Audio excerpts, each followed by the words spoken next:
My name is Lino, and I'm the CEO of Vintages. I've been doing this for over 30 years, and I call what I do is personal winemaking. And we've developed a breakthrough model. I would equate it to something like Starbucks. What Starbucks did for coffee in the 70s, we're going to do for wine in the new millennium.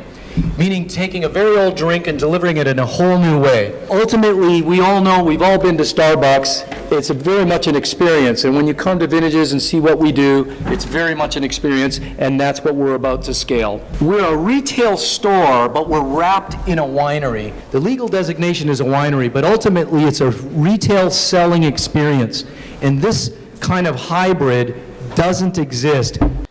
So we currently have raised $3 million. Every single dollar is from a customer, and they see the big picture that we have. We have a lot of opportunity to roll out something new and exciting in an old industry that is a lot of Me Too going on. To me, it's more experiential. I've done it my whole life, and now we're basically going to scale that.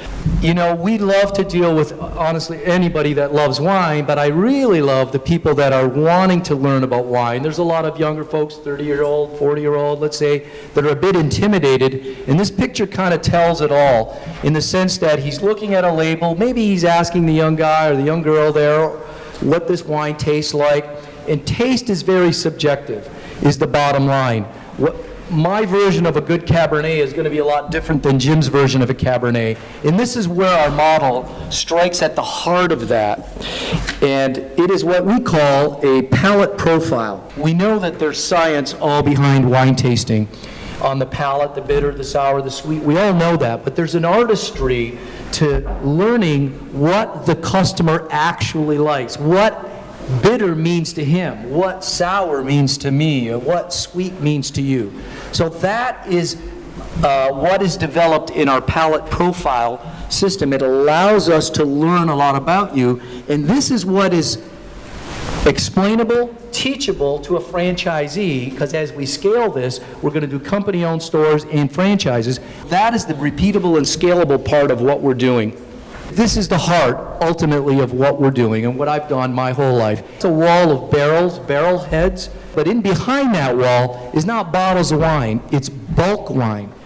So we don't package the wine for sale to distributors and retail outlets.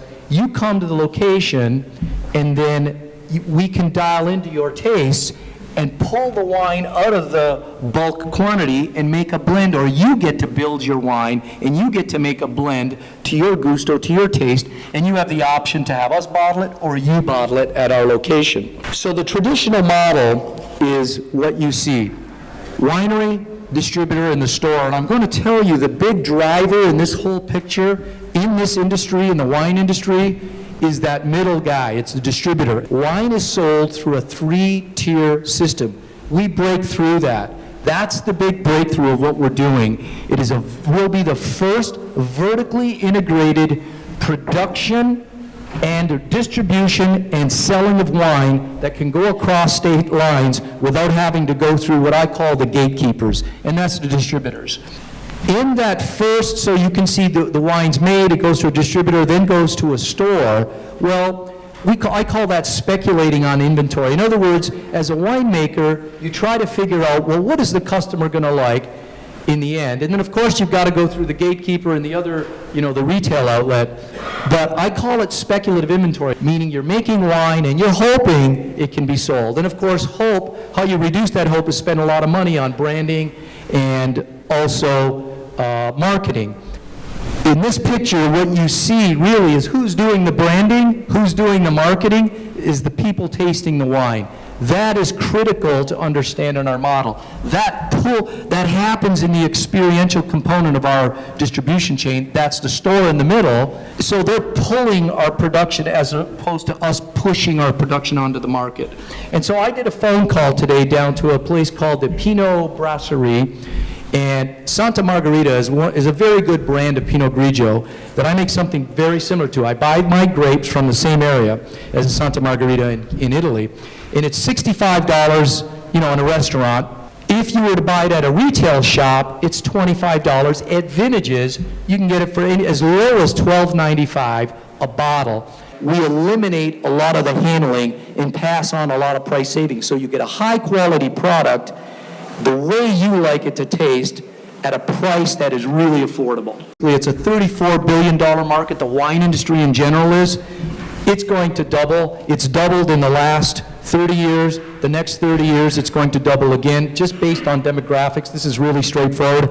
The U.S. consumption rate is 1/4 of the French consumption rate, and you're going to see a convergence there, and we're going to be a big part of that. So I have 3 revenue streams showing here. We actually have more, but so the bricks and mortar is in the center. The buying online is something we are developing, and what we call a subscription model, and that's what a wine club is. In all of these different revenue streams or ways to buy wine, it's experiential. If, for instance, you're a member of the wine club, the reality is you can customize your purchase every month or every quarter, depending on what cycle you're on, because of our model, meaning that we don't have the wine bottled. It's bottled when you decide, when you want to buy it. We're opening multiple retail operations that are a hybrid, as I explained. This is $1 to $2 million per store. We have a lot of gross margin, and that's by virtue of our vertical integrated aspect. We're developing 6 corporate stores. We're developing internal systems in the short term, and that's what the $6 million raise is for. And we have franchises that already are in demand. I've got 8 memorandums of understandings. Thank you very much for having me.